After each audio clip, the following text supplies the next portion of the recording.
Alright, I couldn't finish the last video because I have 15 minutes cap, so I'll just continue from where I left off, which is I think here it is. Yeah. Oh, explain how asset management simplifies maintaining grid net. I was saying that it's like an Excel sheet or some kind of database you have, so that any new network manager or yourself, it's simple. Whenever you want to upgrade it, you just look at where are they, how many are there, by just probably going to the document and writing Control F, or in the column in the column there could be column called devices, and in there you can filter it to just router, and it will show all the routers that are located in different places of the building, and that's very simple for you. You can see, you can click on, for example, each of the router, and you see the configuration of each of the router. You can probably again filter a search. So it's just doing some very simple queries that what are the router which is a little outdated. If it is all of them, then okay, fine. I have to you have in mind, okay, this you can just write a note that okay, these are the number of routers that I'll have to upgrade. So you just probably print it out, and then you can just go one by one. Okay, this is one is in the warehouse, this one is in the floor A, B. Okay, so you go one by one, you upgrade it, and you just tick it off or something like that. So this is how an asset management simplifies work. Okay, moving on to the next question. Describe the preparation and implementation are common when upgrading a network printer. So this one is again, it's in the same chapter of asset management. There are different preparation implementation for different devices. Like say, there's a printer. There's from the simplest to the most difficult, and printer being the one of the simplest. So as I read here, and be careful. There is not much. For example, imagine you're in the e-lab, and there is there are, I think, two printers there. So if one has to be upgraded, I mean, it's not much of it's not that big a deal. I mean, you can just label it on the printer itself. That this printer is under work. So something like that. Notify the people who are using the printer or the lab itself. You don't have to go on announcing the whole university. So just notify the users.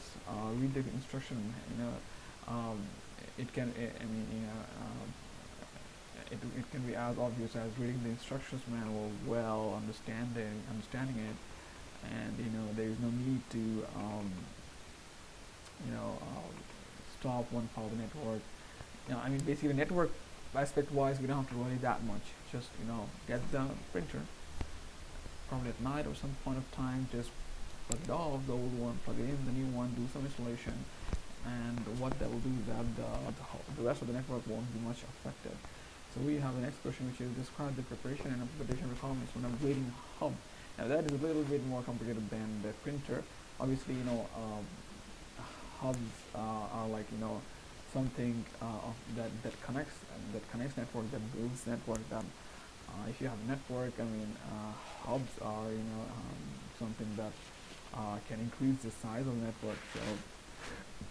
So if you have to place a hub for that amount of time, whatever amount of time, the devices that are connected to that hub will be affected. So let's see what I've written here.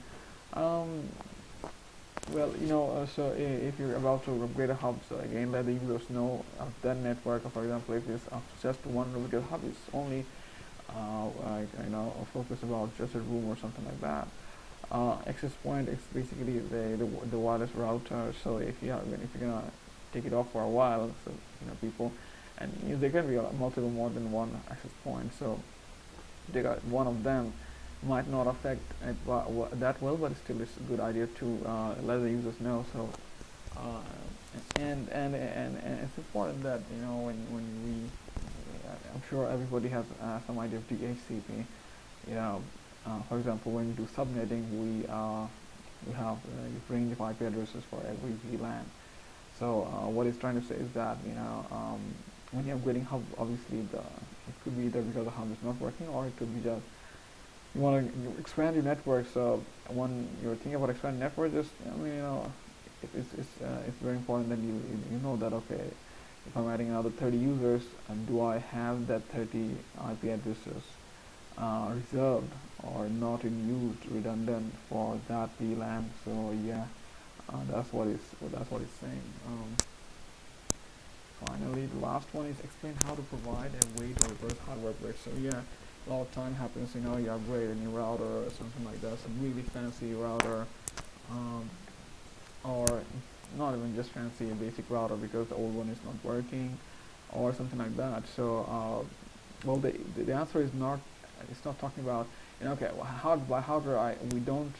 It's not. The first picture it comes from probably we're talking about a router itself, but how it works could be you have a router inside there NICs, interface card.